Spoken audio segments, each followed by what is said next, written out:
Hi guys, it's Jonathan Z, founder and chief event organizer for SCORCH. I recently picked up this brand new Jeep Wrangler Rubicon, Xtreme Recon Edition, instead of buying a Ford Bronco or a Toyota 4Runner. I've got over 3,000 miles on it, and I'm asking myself, did I make a mistake? So let's talk about what I love and don't love, plus what surprises me, good and bad, about this vehicle while I scout out a future SCORCH ride in the beautiful Southern Sierras. Come on along.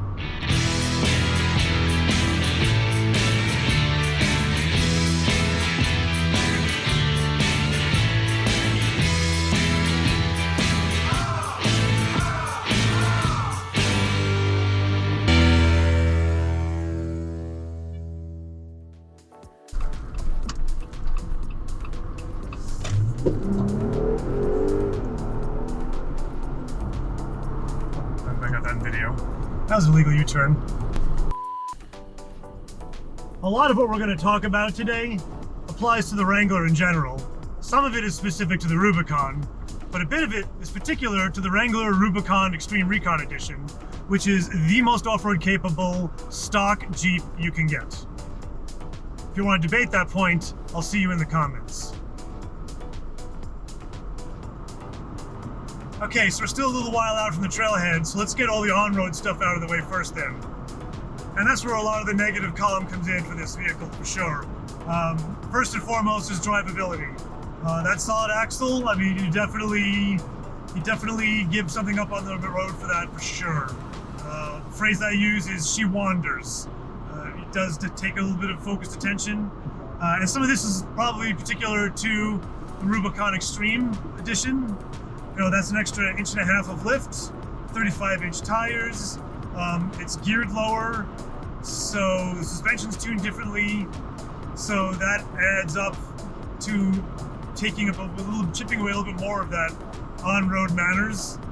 It's getting better over time as I get used to it, but it's definitely not like it was with my Nissan Xterra, which was an independent front suspension vehicle, and definitely it was much more of a comfort to drive and control on road, for sure.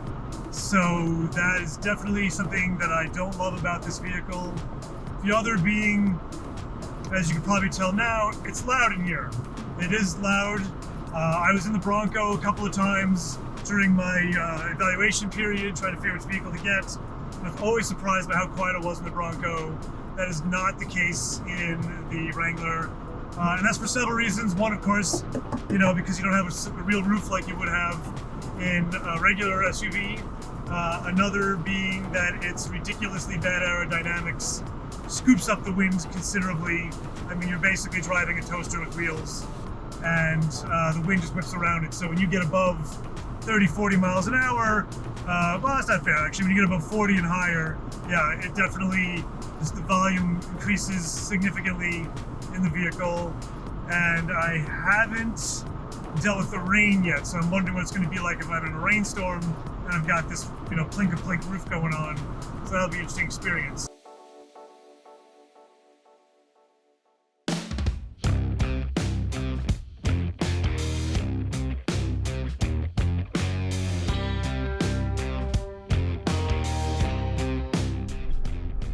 So the ride we have today doesn't have a lot of technical challenge to it at all. It's really mostly a scenery ride.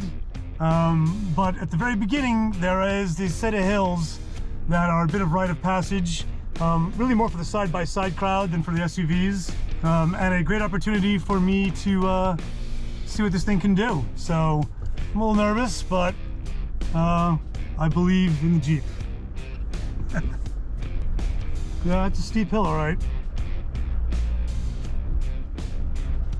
All right, there's only one way to find if we can go up it, and that's to drive up it.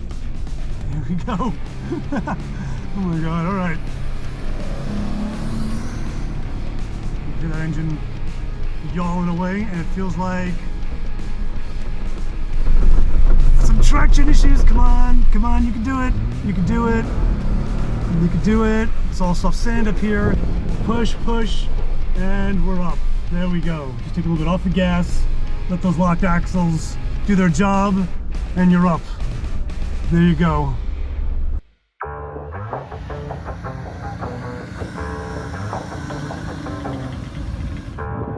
Keep that camera coming and come here. Okay, your turn. No. No, can't do it. You gotta do it. You gotta do it. Ready?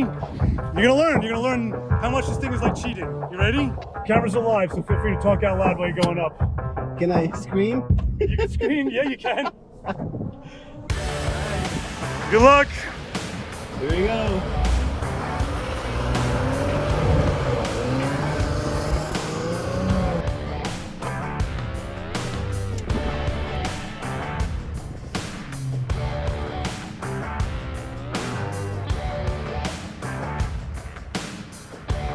Like cheating.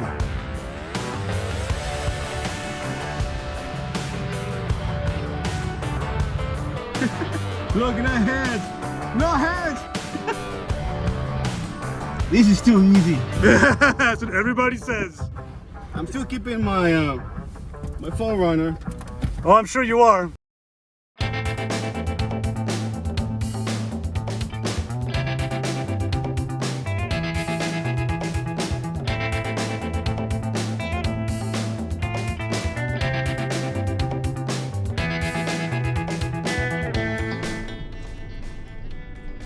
We've made a wrong turn and I'm being stubborn about turning back, trying to find a way to nav my way back. Basically make every right turn I can make until I'm back in the direction I need to be going. That's why we scout, figure out some of the trails now. So you don't do when you got 30, 40 rigs behind you, taking them down a dead end trail.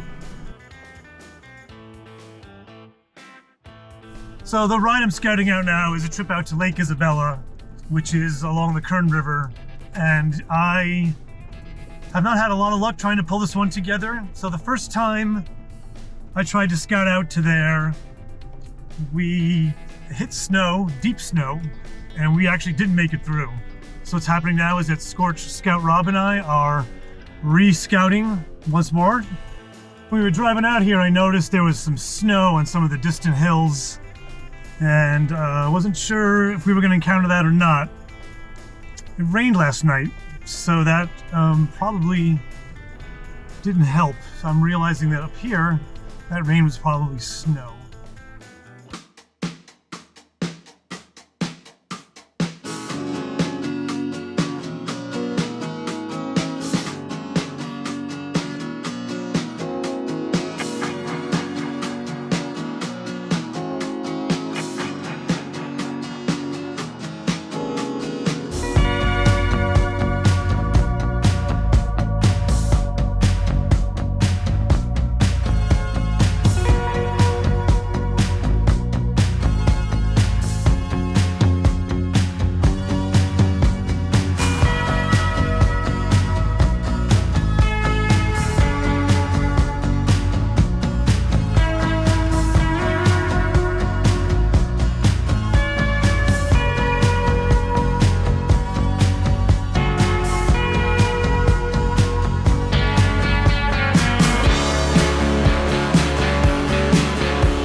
So let's talk about the sound system and the head unit.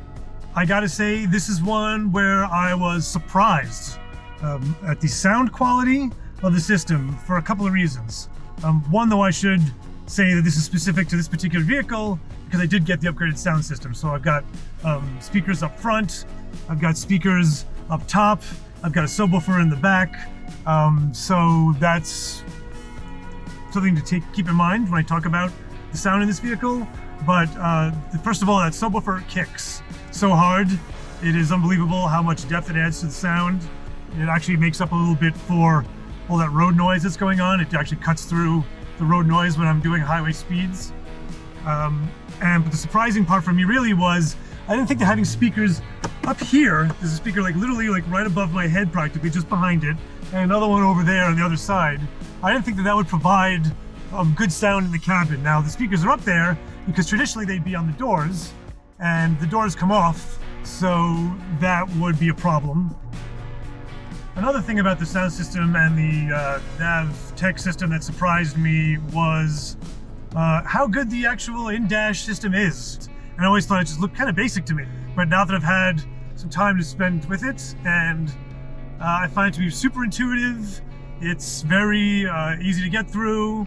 It's got everything you could want. The screen's actually pretty nice. It's not, you know, it's not the Bronco's beautiful 12-inch screen, but it's super sharp. So I was just, yeah, really surprised.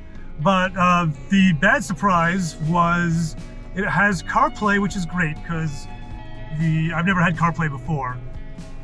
But the CarPlay that is available for the Jeep Wrangler is wired only. So I have to have my phone plugged in order to use CarPlay. And my buddy Dave, Danger Dave, who you may have seen in my last video, who I went out to southern Utah with, he has CarPlay in his. It's an aftermarket head unit in his fifth generation 4Runner.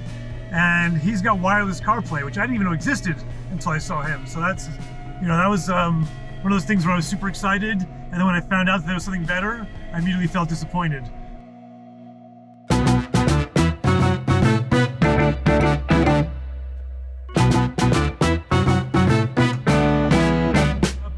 We're out of the high desert now and definitely hitting the base of the low Sierras, the southern Sierras. The Joshua trees have disappeared, being replaced with some evergreens. Definitely starting to feel a little more alpine, a little less desert. And since we're talking about the in-dash unit and the sound system, let's take it a step further and talk about the dashboard itself, and to extension of that, the interior. And that's another one where I've been really happy. I love the interior. Those who know me know that I was hoping to get the Jeep in yellow, but what happened is they discontinued yellow before I could get my hands on one for the current model year. So I went with red because SCORCH and red, and it just seemed like a match, right? Sure, why not?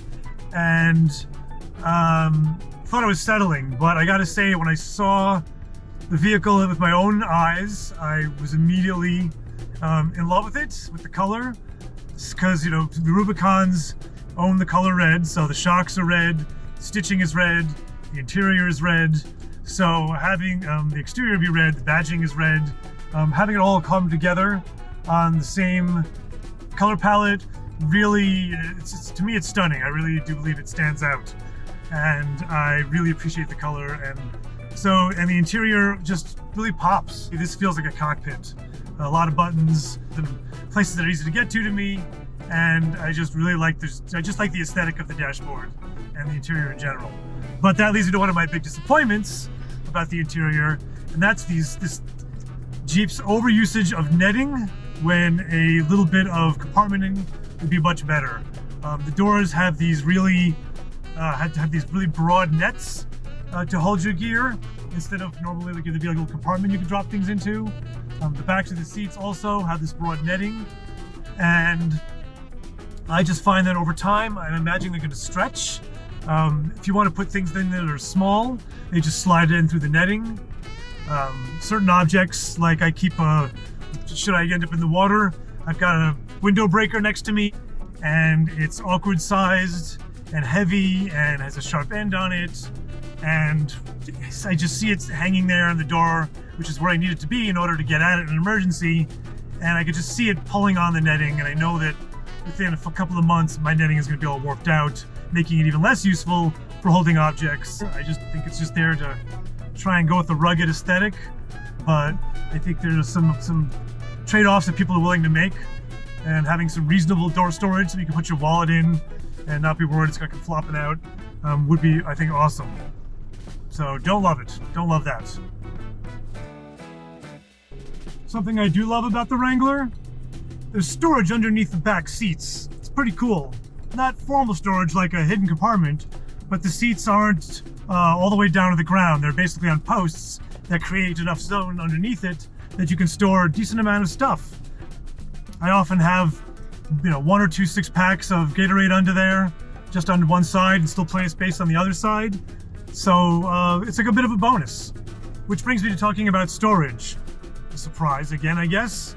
Of the 3 options I was looking at, the 4Runner, the Wrangler, and the Bronco, the Wrangler had the least amount of cargo space in the back for sure. So I was really concerned that getting the Wrangler was going to cut into that. And it does to a certain degree, obviously. But my surprise is that it's not as much as I thought. And that's actually also taking into account that because of my upgraded sound system, it's a big fat subwoofer taking up a little bit extra space. So does it hold as much cargo as my exterior used to? No, that thing was unbelievable. It ate cargo. But do I feel like I'm going to be having troubles getting everything in there for road trips and for my long-term camping? Absolutely not. I think it's going to be just fine. I'm hopeful that that's not going to be an issue. Oh, you know what? I want to take a look at this place. You got to check this place out.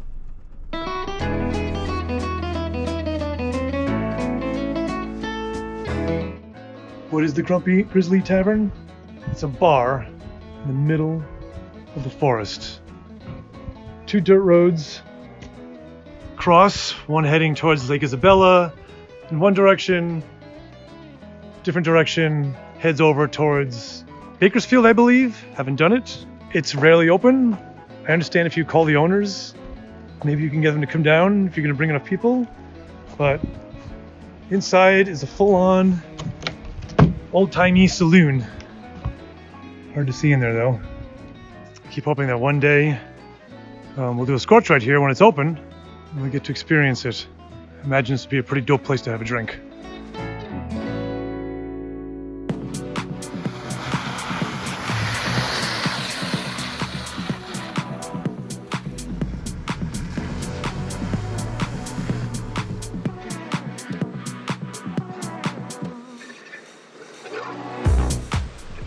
Okay, definitely time to go into 4-wheel drive now. Getting muddier and narrower. Are you on 4 or on 2-wheel drive? I literally just shifted.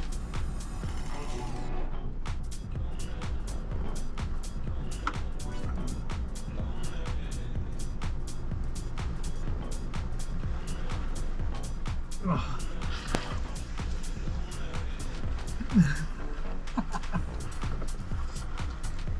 I stuck my arm out for just 1 second to try and take some video, and I got spotted like crazy. Those little mud fenders over there, they're not doing anything, that's for sure.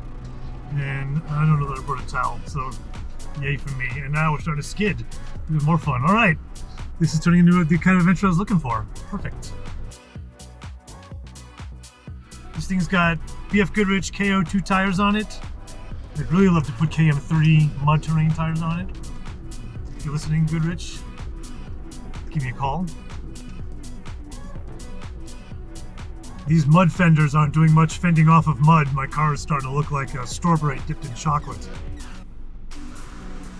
Come right a little closer to me and I'll show you what I'm talking about. Hello, thank you. This is my first time trying something called Off-Road Plus. So what it is, I'm in 4 high, and I don't want to go through the whole hassle of shifting into 4 low. I'm experiencing a bunch of mud. My big giant balloon tires are floating a little bit. So I guess what Off-Road Plus is a way to just kind of give yourself a little extra traction push without going through the whole process of going into 4 low, which involves going to neutral first and then moving this very rough. I gotta say, sometimes it feels like it's taking 2 hands to move from 4 high to 4 low. This thing really, feels very manual. It is very manual, but I do feel like I get a little more traction for sure, without having to go through the whole hassle.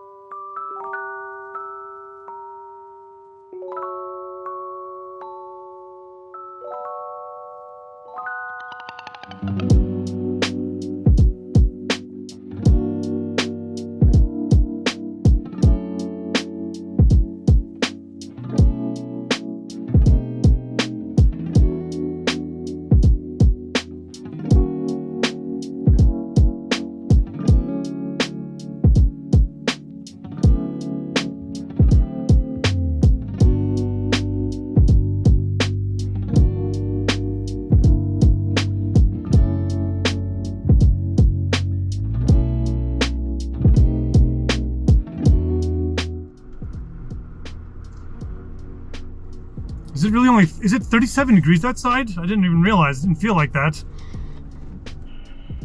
your 2022 Jeep is lying to you. I'm trying to understand why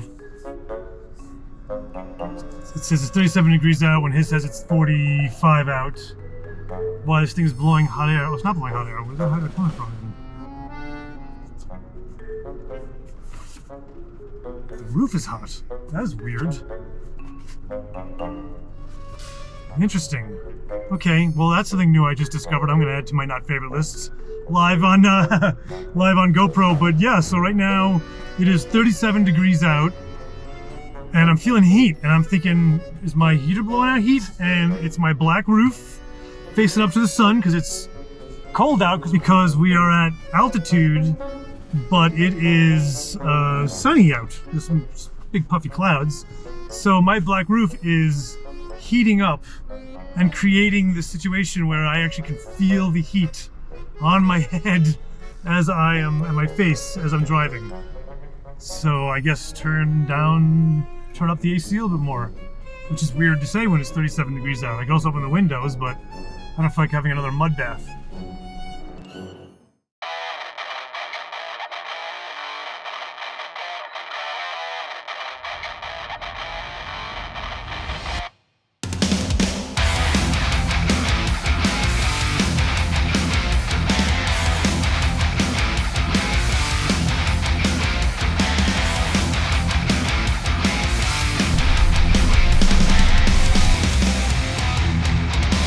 Lunch was great. We took a good long break, but the day's moving on.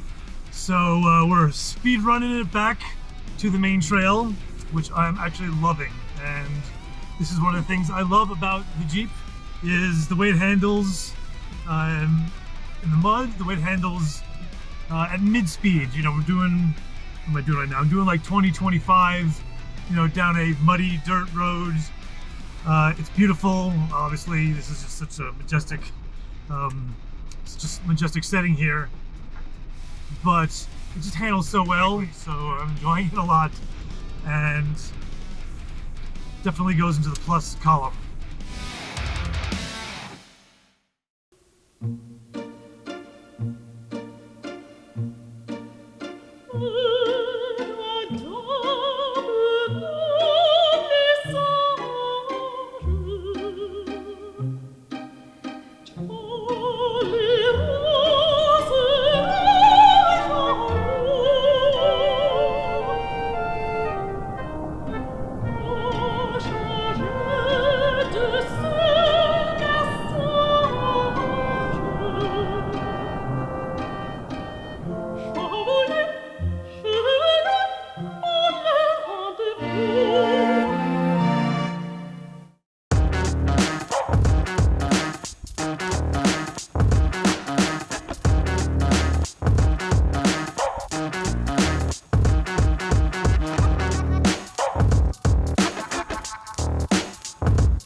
We're a long way from that sunny start in the desert we had this morning.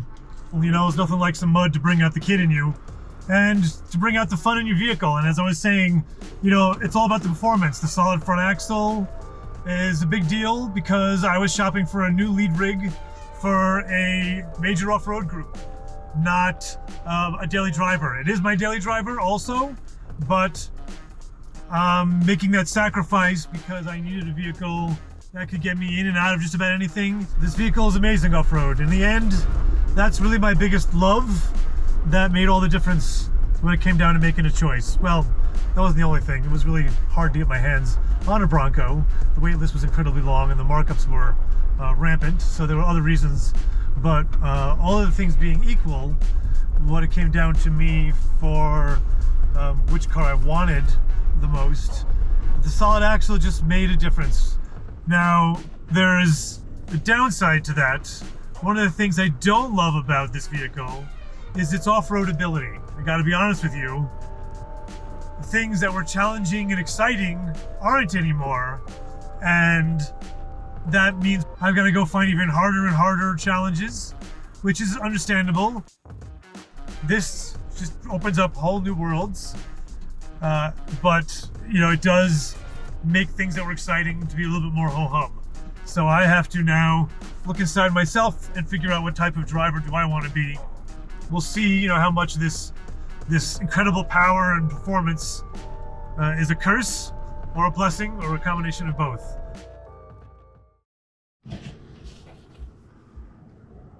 All right, looks like Lake Isabella is finally on the radar. I can see it.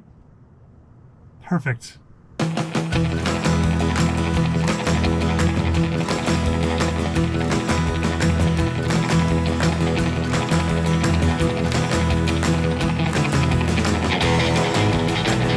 So we make it all the way down to the bottom, to the part where the road ends and we actually join the pavement.